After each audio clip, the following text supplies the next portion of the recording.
Okay, so good evening, a very good evening to everyone who has joined us in this webinar today. So the topic of the discussion of the day is independence of constitutional bodies. The Constitution of India has established few independent bodies for the functioning of democracy in a very smoother way. The Election Commission of India and the CAG are two such kind of significant bodies that play a vital role in the Indian democracy. So today we are going to discuss about about the independence of these bodies in letter and in the spirit and the way forward. So I would like to welcome our guest for the day, that is Professor Abhinav Shukla. A very good evening, sir. He has done his law from Hidyatullah National University, Raipur, and Masters in Constitutional Law, GST Laws, from OP General Global University. He is presently pursuing his PhD in Advanced Constitutional Laws. Previously, he was working at the head office of Career Launcher, Delhi, handling the All India Law Preparation Division as national anchor of LST. Earlier, he has also worked as faculty and mentor at IMS head office Mumbai and Career Launcher Raipur for 3 years. That's quite a rich experience. Presently, he is working as an assistant professor of law at Amity University, Chhattisgarh. Since last 2.5 years, he prefers to be with the students and to mentor them rather than be in the courts. He also writes columns for National Daily, The Daily India, New Delhi, the Hitwara and the other newspapers and the blogs on contemporary social legal issues. We welcome on the platform, on this platform, sir, and I feel really privileged to have you here. So let's begin with the questions. First of all, I'm intrigued to know that what is the constitutional position of the bodies and why are they exceptionally significant? How come they play such an important role in the Indian democracy?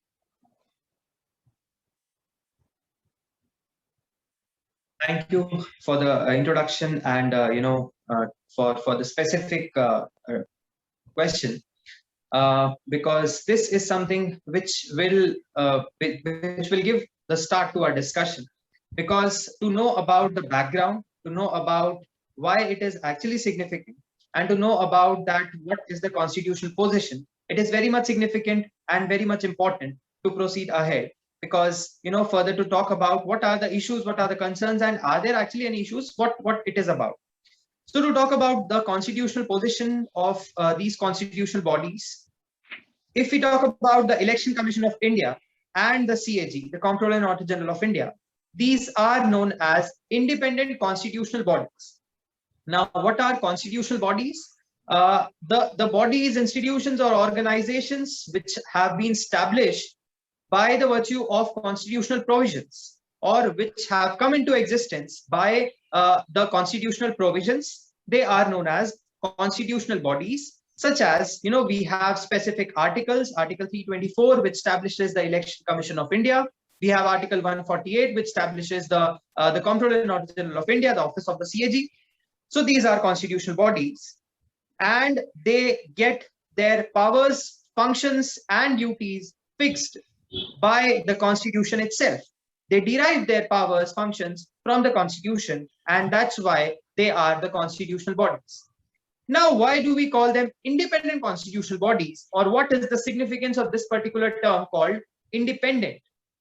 So, when we say these bodies are independent, we mean to say that their functioning, their day-to-day functioning, and the execution of their tasks, their functions, are independent of any sort of interference by the executive or the legislature, and by and large also by the judiciary, that is the three wings, three organs of the state. So they being independent means they are or they shall work as constitutional bodies, wherein there would be no interference by the government, by the parliament, by the state governments or the state legislatures, and also no direct interference by the judiciary in the function. Which means, how are they going to function? What would be their function? How are they going to deliver, or perform their particular task? how are they going to execute these particular their functions? There is going to be no interference by the organs of the state. Now, why the independent? Why are they significant? What is that which makes them exceptionally significant? To talk about the Election Commission of India, it is that particular institution, that particular organization which justifies the Indian democratic setup. Or India works as the world's largest democracy. Now, what are the aspects why it is so exceptionally significant? Because it is the Election Commission of India which has been restored with the powers and functions of conducting 6 essential elections across India, which are the elections of the president, the vice president, the Lok Sabha, the Rajya Sabha, and the Vidhan Sabha, and that is the state legislative assemblies and the state legislative councils. All these elections are conducted by the Election Commission of India. And conducting elections means definitely it has to be an independent body, because elections or election is that one particular process which is fixed, which is going to be conducted after a certain period of time, and which completely gives the powers in the hands of the people, that they want whomsoever they want, they can get them back to power or they can kick them out of the power. So therefore, it is very, very significant and very important to have an independent election commission, because if there is going to be any interference in the functioning of Election Commission of India, then the true spirit of democracy cannot be ensured. And why so? Because the spirit of democracy is ensured through free and fair elections, and free and fair elections are not possible without an independent election commission of India. So therefore, definitely we're going to talk about this in detail of an independent body. But to talk about why it is exceptionally significant, this is the particular fact that why it is exceptionally significant, because it ensures that India remains a democracy, India remains world's largest democracy. Second, coming to the role and functions of the CAG, the Comptroller and Auditor General of India, which is also known as the protector of the public purse, or the caretaker of the public purse. Because what are the functions of the CAG, the Comptroller and Auditor General of India? Article 148, establishes the office of CAG, and the functions of the office of CAG is so significant because it has the responsibility to audit and keep a check and balance on the expenditures, on all the expenditures of the public money done by the government at various levels, the central government, the union government, as well as the state governments. So it is therefore known as the caretaker of the public purse. It is the duty of the CAG to conduct regular audits, to maintain the to keep a check and balance on the expenditure part, and to ensure that there is an accountability, there is an answer, the government remains answerable in this particular aspect. So therefore, again, CAG plays a very, very important role in the democracy of India, in the functioning of the nation, the democracy of India, because it takes care of the public purse. Constitutional bodies by the constitution, and they have been given a status of independent constitutional bodies, and they remain significantly exceptional.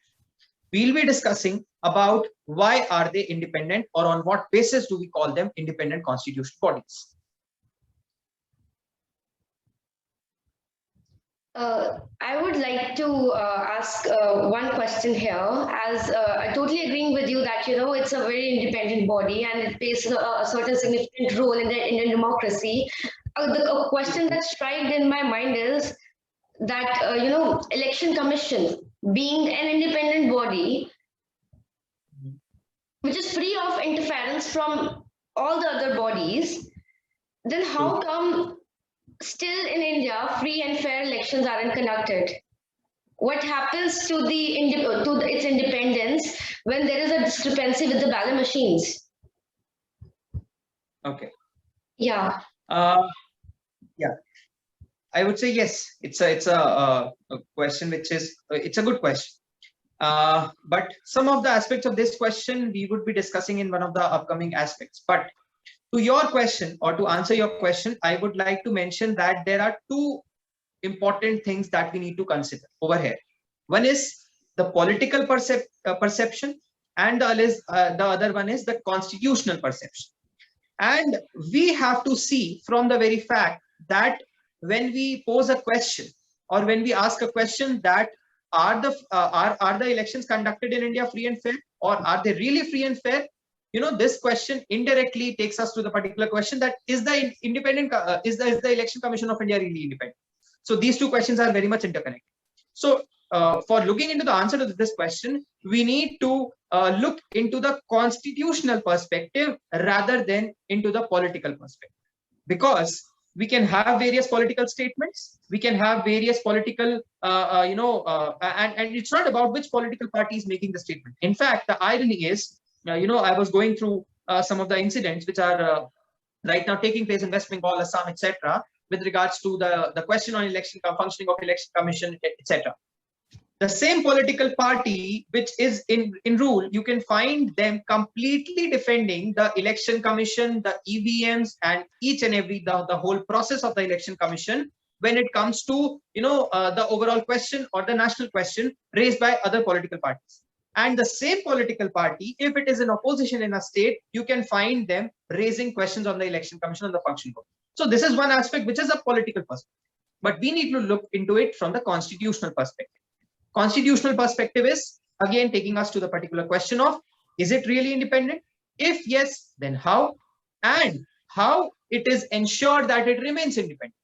Because when we come to the political question, okay, or political perspective, that we don't have free and fair elections in India, the EVMs can be hacked, the ballot papers can be taken away by the goons, etc. Yes, these incidents have taken place in India. When we look into we were not a part of that India. Our generation has not seen that India, but we do hear from our elders, from our parents, or we do read about such incidents in from the archives of the newspapers, etc., that the ballot papers were taken away, the whole system was hijacked, the polling booths were hijacked, and all these things were done.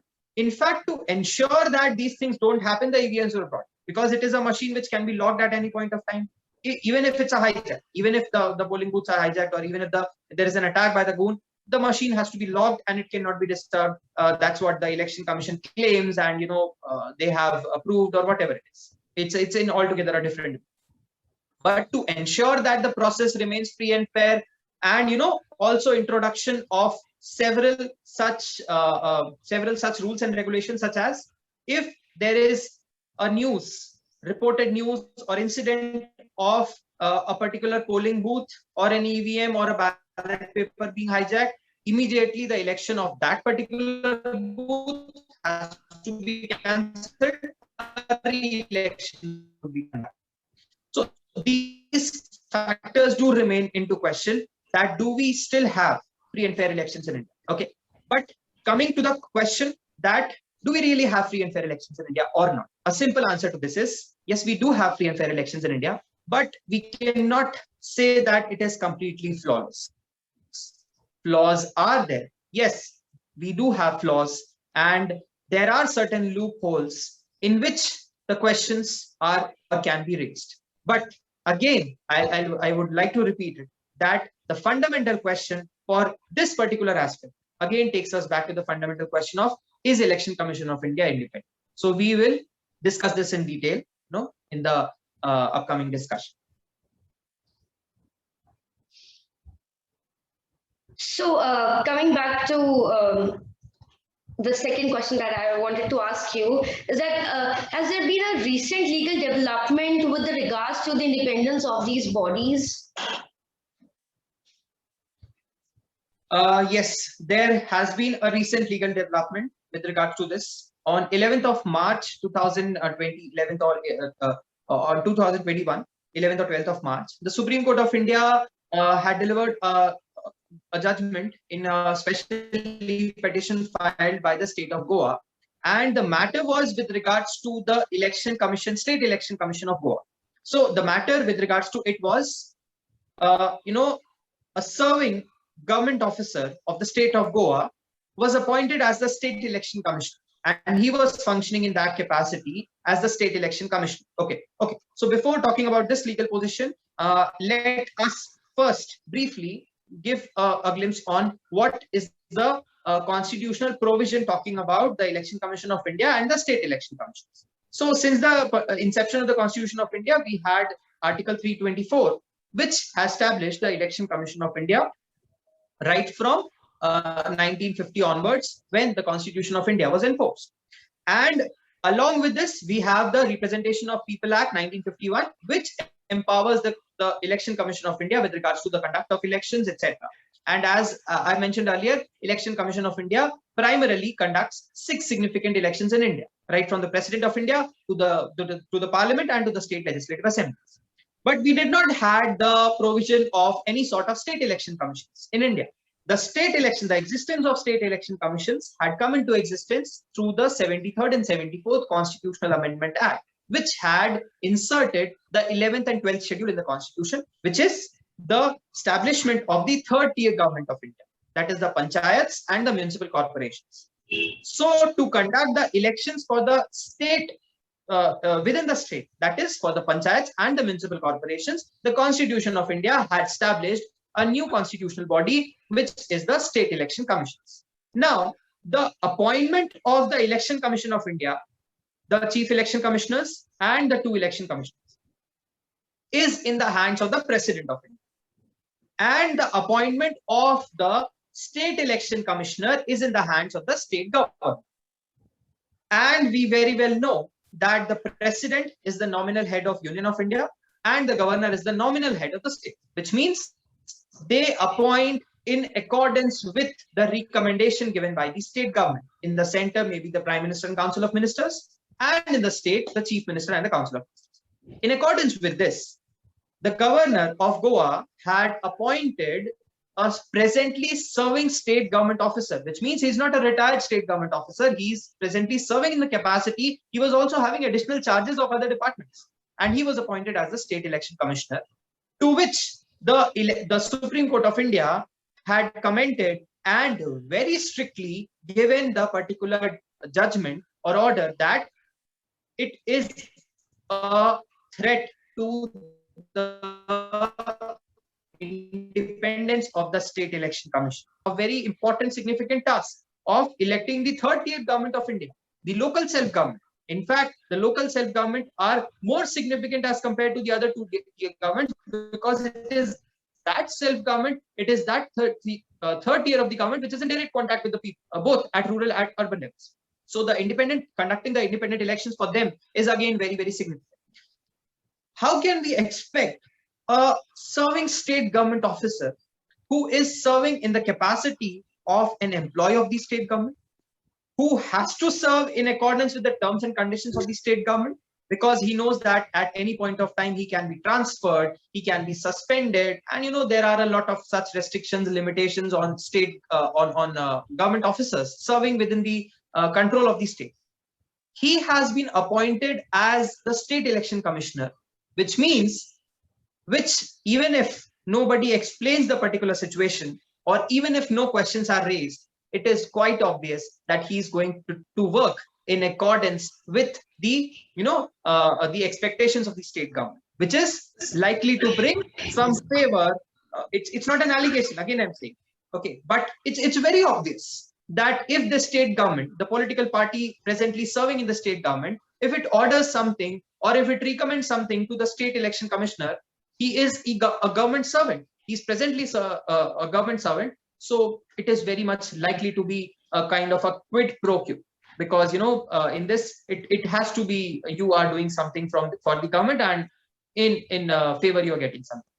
So the Supreme Court of India quashed this particular order and said that, appointment of a presently serving state government employee or an IS officer who is presently serving as the state election commissioner is completely unconstitutional, because it is against the very spirit of democracy. You cannot expect the person to be independent or working as an independent election commissioner. So this has been the recent legal development. Okay, so this takes us to the particular question of that whether the Election Commission of India, it is also working on the same lines, or is there a difference between the State Election Commission, the Election Commission of India, or is there, the same kind of flaws can be found in the appointment of the Election Commission of India or the Chief Election Commissioners as well? So this is a particular question which is likely to come up in our discussion. But yes, this is a very recent legal development which has been brought up by the Supreme Court of India. Maybe not a very talked about topic, but it is not limited up to the scope or a question on the functioning of the State Election Commission, because this also takes us to the question of whether the Election Commission of India is also independent.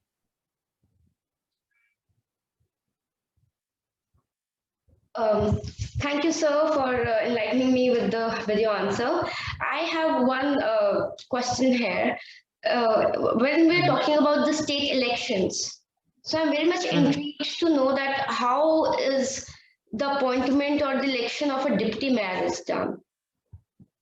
Deputy mayor, you're asking? Yeah. Okay. See, the various state governments, because the state governments are completely free to make their own rules and regulations and laws with regards to the conduct of the municipal corporation elections and the panchayat elections. So each and every state, they have their own rules and regulations. Some of the states, they have direct elections for the positions of mayor and deputy mayor, whereas some of the states conduct them through the indirect election manner. So let's take examples of this. There are few states wherein the corporators are, in Hindi we better known them as Parshad, who are the ward members or the corporators for the ward. So the district or the city area, the urban area, is basically divided into various wards. And suppose a district area may have somewhere around 70 wards.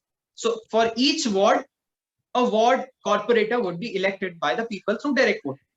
And if the state government has the policy to elect the mayor and deputy mayor in an indirect election manner, then what will happen?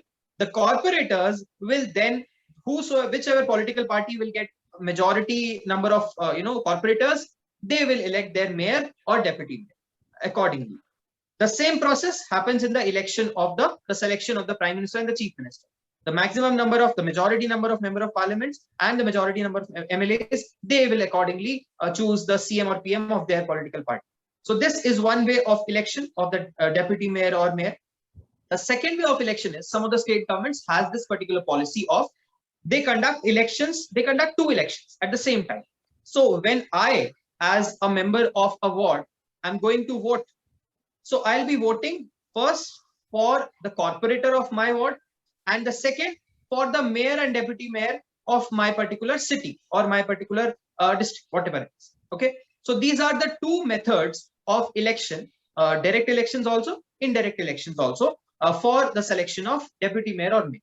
And what role State Election Commission has to play in this? So it is the duty of the State Election Commission to conduct this whole process, to ensure that this whole process is free and fair. Sir, I would like to ask you a question here, that why don't we have like one rule of procedure for all the states? Why is the procedure different for all the states? In fact, this is a particular question for which the 73rd and 74th Constitutional Amendment Acts were brought. Because as a DPSP, as a directive principle, we already had in our constitution that the village panchayats or the local self-governments must be established, because it's based on a Gandhian principle. Mahatma Gandhi very much wanted India to have local self-government right from the beginning. But we did not have this in our constitution. It was only a part of DPSP. It was not enforceable. So later on, this started way back in 1960s, 1950s, 1960s. Rajasthan was the first state to bring the panchayat system. Then different states were accordingly bringing the panchayat elections, conducting the panchayat elections, municipal elections, and on their own terms and conditions. On this very basis, the 73rd and 74th Constitutional Amendment Act were brought in the Constitution, and 11th and 12th schedule were inserted to ensure that uniformly all over the nation, the panchayats and the municipal corporation elections must be conducted after every 5 years, and therefore we must have uniformity. And with regards to uniformity, the state election commissions were established, the finance commission was established. But to ensure, to make sure that the federal structure is not to be disturbed.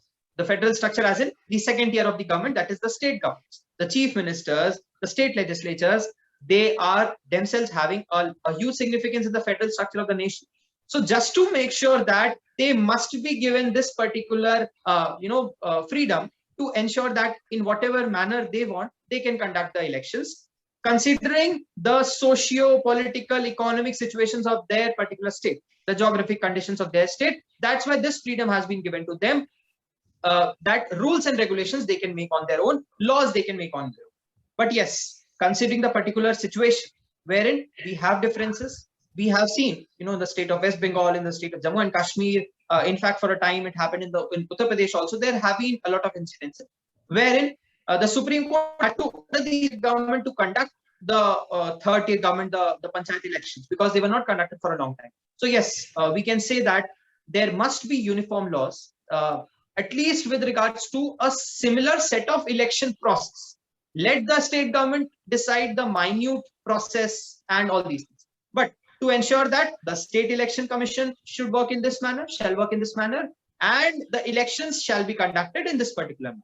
This kind of uniformity, yes, we should have, we must have. So coming back to my next question, now I really want to ask you that, is there a threat to the independence of the Election Commission and the CAG that can be a matter of concern for the Indian democracy? And what are the political and constitutional perspectives for this issue? And how can we curb it? Yeah. Okay. So to go about your question, or to talk about this particular issue, to start with the political and constitutional perspective, as we have briefly discussed this when we were talking, when we had started our discussion. So again, the threat can be from two perspectives. One is the political perspective, threat from political perspective, the political parties, claiming back and again that the election commission is not independent, the election commission is a puppet of the government, and all these claims. This is a political perspective, which was not in existence since a long time. This actually happened. This has become a trend very recently.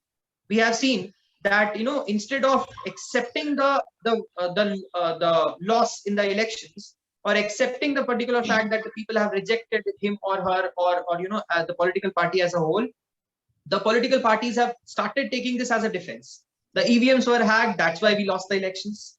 The elections must be conducted in ballot paper form, that's why we lost the elections. The election commission is not independent, that's why we lost elections. Coming back to the big question, that it is not independent. So this is a political perspective, okay? And it's not about one political party or few political parties. As I gave you an example also, not taking the names particularly, specifically, but yes, this happened, that the party in power has been defending the election commission, that it is working very much independently. The same political party coming in opposition in a particular state claims, or has claimed, maybe in terms of one or two particular seats, they have claimed that the election commission is not independent, or maybe the EVMs were hacked, etc. So this is all about a political perspective. Coming to the constitutional perspective, that is election commission independent, or the functioning independent, or is there a threat from a constitutional perspective? So in fact, on the very basis of not conducting free and fair elections, or the very question of whether the elections were conducted free and in a free and fair manner or not, the third emergency which was imposed in India in 1975, from a constitutional perspective, that was the reason to impose that particular emergency. Not going by the political reasons, not going by the real reasons, whatever it is. But the constitutional perspective, or the constitutional reason, the legal reasoning was the judgment of the Supreme Court of India in the case of in the case of Indira Gandhi versus Raj Narayan, this is considered to be one of the most landmark judgments of India, because this was the first judgment wherein the basic structure doctrine was applied and all. This was the judgment which became a major reason, a constitutional reason for imposing of emergency, because the declaration in this result, in this particular case, was that the free and fair elections were not conducted, and free and fair elections are a part of the basic structure of the constitution. So, coming to the question of looking from a constitutional perspective, is there a threat? We can very much relate this to the recent development of the Supreme Court judgment in the case of Goa, in the case of state of Goa. Okay, so where or what is the particular position, or what is that which makes the Election Commission independent? The Election Commission is independent, the Chief Election Commissioner is independent, or the other election commissioners are independent, because they cannot be removed on the terms and conditions of the government. They cannot be transferred on the terms and conditions of the government, and they are not at all bound to follow the instructions, to follow any suggestions from the government. That's why on this basis we say them independent, we call them independent, because they are appointed by the president. The Chief Election Commissioner and the other state election commissioners are appointed by the president. Once they are appointed, they can leave their office, or they have to leave their office only on two conditions. First is, if their age, either they have attained the age of 65 years or have completed the tenure of 6 years, whatever comes early, they need to leave their office accordingly. Or second is, they can be only removed from their office by following the process of impeachment, which is applicable for the removal of the Supreme Court judges. Which means, Chief Election Commissioner, the Chief Election Commissioner of India, or any election commissioner of India, they cannot be removed from office just because the Prime Minister wants, or the government wants, or the President wants, or even the opposition party wants. Because the process is, with a majority of Lok Sabha, then a majority of Rajya Sabha, the impeachment resolution has to be passed, and then the President has to sign. And the resolution cannot be brought without any grounds. There have to be grounds. There have to be grounds of proved misbehavior, etc. Which means the removal process is very, very tough. This makes the Election Commission independent and strong, because even if the Chief Election Commissioner, even if the Election Commission of India, they are not working, obviously they don't, not working in accordance with the whims and fancies of the government or the orders of the government, they are free, because nobody can remove them from their position. They are holding that constitutional position from which they can be removed only through a detailed, tough procedure of impeachment. This makes them independent. The same happens with the State Election Commissioner. Once the State Election Commissioner has been appointed by the governor, this is what is mentioned in Article 243K and Article 243ZA. As I told, these were added later on. So they can be removed from their position only following the manner in which a High Court judge can be removed or dismissed. That is the impeachment process for a High Court judge. Same, the resolution has to be passed from Lok Sabha, then Rajya Sabha with full majority, and then the president has to sign it. Only then they can be removed, which means the removal process is really tough. Now removal process is the one important aspect.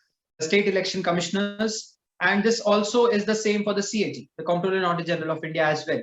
That is, the CAG can once he is appointed, he can be removed, or he has to leave the office only in two cases. Either he completes the age of 65 years or 6 years of tenure, or has to be removed or is removed through the process of impeachment that is to be followed, for the removal of a Supreme Court judge.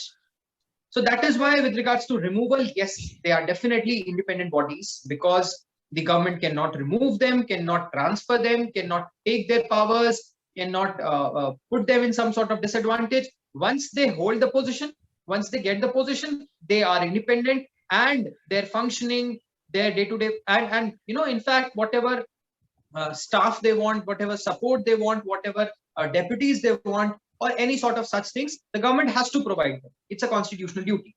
So in this regard, definitely, yes, independence is secure. But the question comes to the particular fact of what about the independence when it comes to the appointment of these election commissioners and the appointment of the CAG. The first question is, who are appointed as election commissioners in India and the CAGs. You know, it is 99.9% times the retired IAS officers or maybe the serving IAS officers are appointed as the CAG of India, the Comptroller and Auditor General of India, or as the Chief Election Commissioner, the Deputy Election Commissioners or the Election Commissioners as they are called, and the State Election Commissioners. So serving IAS officers means this one particular, leaving aside this one particular issue of Goa, that a serving IAS officer or serving government servant was appointed. That is a different context. But in general also, in otherwise also what happens in case of Election Commission of India and other places, a person serving as an IAS officer in the government, today he is serving in some position, and as soon as he is superannuated, he gets retired from his position. The next day or in upcoming days, he will be given the office of the Election Commissioner of India, or maybe appointed as the Chief Election Commissioner of India. The CAG, in fact, for the CAG, we have a very recent development that has happened last year. The serving present CAG of India, Mr. Girish Chandra Murmu, he is a retired IAS officer, and he was previously serving, before being appointed as the CAG of India, he was serving as the Lieutenant Governor of Jammu and Kashmir, of the state of Jammu and Kashmir, which is, yes, Lieutenant Governors are administrators, but it is a political position. And, before him and after him, his successor and before him also, both the people who were serving as governors or Lieutenant Governors of Jammu and Kashmir, they were purely active politicians. They are active politicians. So this one person was serving as a Lieutenant Governor over there, which, as I said, is supposed to be a complete political affiliation. You are completely politically affiliated to a particular political party. You are serving in that capacity. And yes, you have to listen to the Prime Minister. You have to listen to the President when you are serving as a Lieutenant Governor. You are under them. You are beneath them. Obviously, when you are serving as IAS officer, that too, but this is an altogether a different context. Today, the person was serving as a Lieutenant Governor, and the next day, the person has been appointed as a CAG of India, as a Comptroller and Auditor General of India. The political affiliations cannot be denied. The human nature of quid pro quo cannot be denied. So this is one particular aspect which raises the question as to the independence of the CAG and the independence of the election commissioners, the chief election commissioners, as well as the state election commissioners. So when a particular person serving as an IAS officer in the Union of India or in the state government, if he is very close to the government, serving very efficiently and serving as he has to and he must, yes, he's an officer, he has to conduct his duties, and these things are there. But then there can be a particular there can always be, or there is always a chance, a risk of that this person has been the most loyal to the government, this person has been the most close aide of the Prime Minister or the Chief Minister. If he is appointed as the Chief Election Commissioner or as the State Election Commissioner, we may not have exact incidents to describe. We may not know about the things which are going, or which maybe it has never happened. Let's take it very positively. But there is a risk to this, because when it comes to the appointment of these, there is no committee, there is no involvement of opposition parties or the Supreme Court or the Chief Justice of India, no one. Yes, it can be on merits. We do accept the fact that yes, those who have served as the most meritorious, as the most deserving civil servants, they will be appointed to these positions. But what about the connections with the government? What about giving them the favors which is likely to happen, which may or may not happen? But we cannot function or we cannot work on may or may not basis. We are not saying, again repeating the fact, we are not saying that the elections that have been conducted, and in fact, the Election Commission of India is considered to be one of the most credible institutions across the world, not only in India, across the world. Recently, when the Donald Trump elections happened in 2020 in US, we have seen a lot of US newspapers publishing the fact what the Election Commission of the US needs to learn from the Indian Election Commission. And the Election Commission of India in that aspect is very, very credible, is a very credible institution. But again, there has to be this particular aspect. So this is the threat. This is one particular threat This is one particular question which the Supreme Court has also raised with regards to in the matter of State of Goa versus Sheikh, this particular case, recent judgment. Okay, although there it was the Supreme Court said you cannot appoint the serving IS officers, but even if the retired IS officers are appointed directly by the government without the involvement of a committee, without the involvement of a commission or an open, transparent manner, etc., etc., then the questions, the eyes can be raised. Okay, we cannot we are not again saying to the fact, maybe the recent person I mentioned who is presently serving as the CAG of India, he may prove to be a former CAG, like a former CAG, Mr. Vinod Rai, who was the person who had exposed the scams such as the 2G spectrum scam, etc., being the CAG of India. Okay, was appointed by the government, by one particular political party in the government, in the power, but he proved to be against that particular political party only because he was serving in true capacity in a very independent manner. So yes, we do expect and we are sure that yes, the things would go in this manner. But yes, this is one particular flaws which poses a threat, which brings a threat on the independence.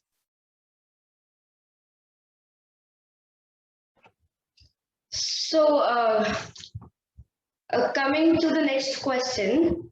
So I would like to know that in your opinion, what is the way forward to strengthen and ensure the independence of these constitutional bodies, Election Commission and the CAG? What can be done so that, you know, there are more free plays there, free and fair plays there, and, you know, these bodies are more protected and more independent in themselves. So what can be done in that area? Okay, so that's right. When we have raised the issue, when we are discussing about a problem, so we must discuss about, so what if not this, then what? Or if there is an issue, so what can be a way ahead, a way forward?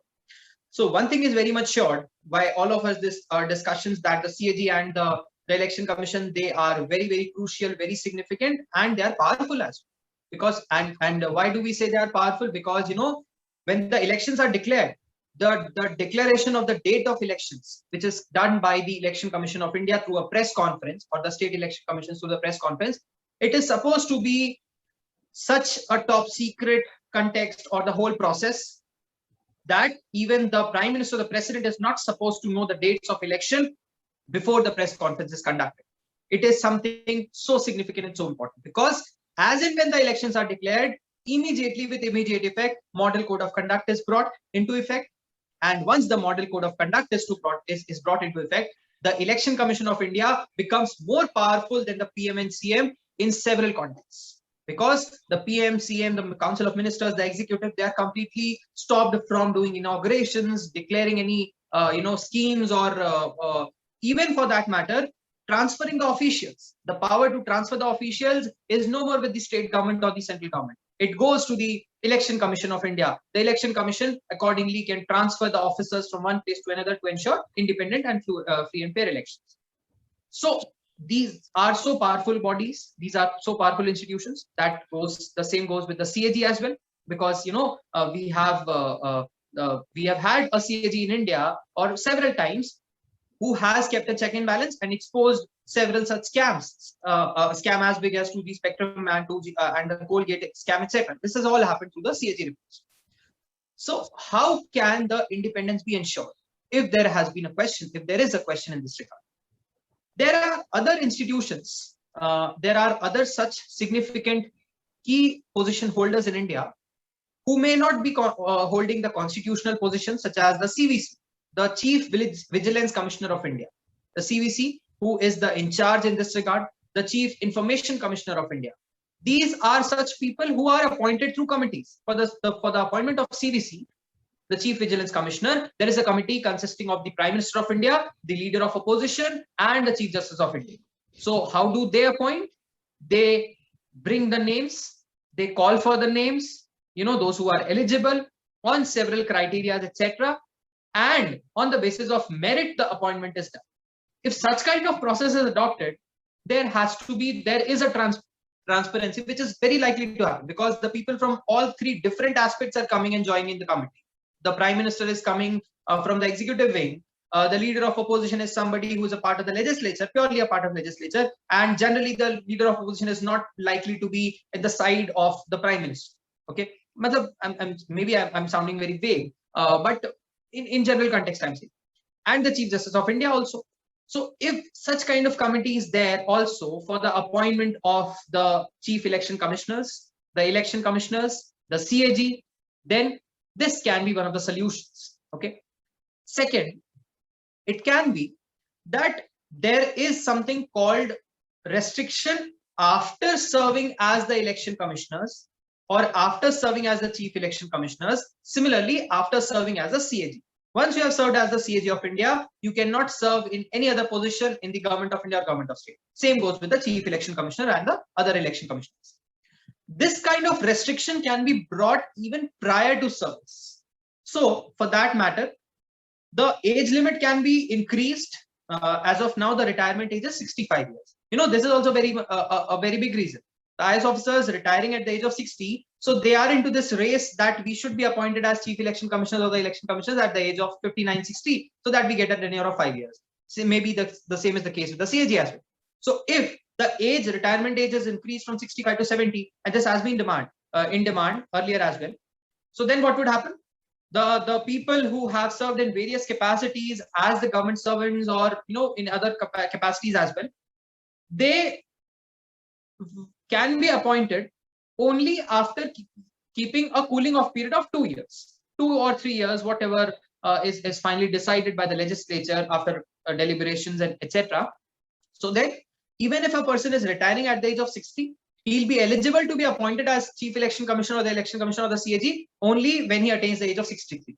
Okay, so if this happens, then there are very less chances, or these kind of situations are very less likely to arise, that the connection between the government and the officer who has served will get a gap of 3 years.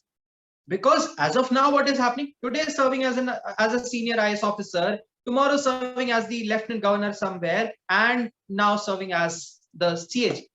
So these kind of situations can be checked if the age limit, the retirement age is increased from 65 to 70 years, and the appointment is done by such kind of a committee involving others, others from the judiciary, from the opposition. Because if there was an incident with regards to appointment of the person, I forgot the name, as a Chief Vigilance Commissioner of India, this happened somewhere around 2012 or 13, that there was a question raised by the leader of opposition. If I'm not wrong, late Mrs. Sushma Swaraj was the leader of opposition then. She raised a question with regards to the appointment of a particular person as the Chief Vigilance Commissioner of India because his name was involved in some sort of corruption. Okay, so such kind of questions can be raised if there is a committee, and at least there would be some check and balance and transparency. Second is this, increasing the retirement age and keeping a gap of at least 2 years, 3 years, maybe 4 years, whatever it is, after you have ended up serving in a particular position under the government. This is likely to ensure, the independence in both regards, right? From the context of appointment to the context of your removal or retirement. So this is something which, according to me, can strengthen the very spirit of the independence of these constitutional bodies, and which is further likely to strengthen the democratic spirit of India. So in today's session, we have learned about what are constitutional bodies, what is election commission, what is CAG, and how these bodies are independent, and how much danger they are in sort of how much effect these bodies have on the independence of democracy in the country, and what are the amendments and rectifications that can be made to improve the position of these bodies in the country, and hence giving us a more progressive democracy. And also you shared with us as to how we can strengthen the power of these bodies and ensure their safety and protect them as being the independent bodies that they are. So with this, we'll end this session now. And thank you so much, sir, for joining us and sharing your wisdom, your knowledge, your time. with us. And thank you to the audience for joining us and listening to us. And we are happy to share all the knowledge we have. So thank you so much. Thank you. Thank you.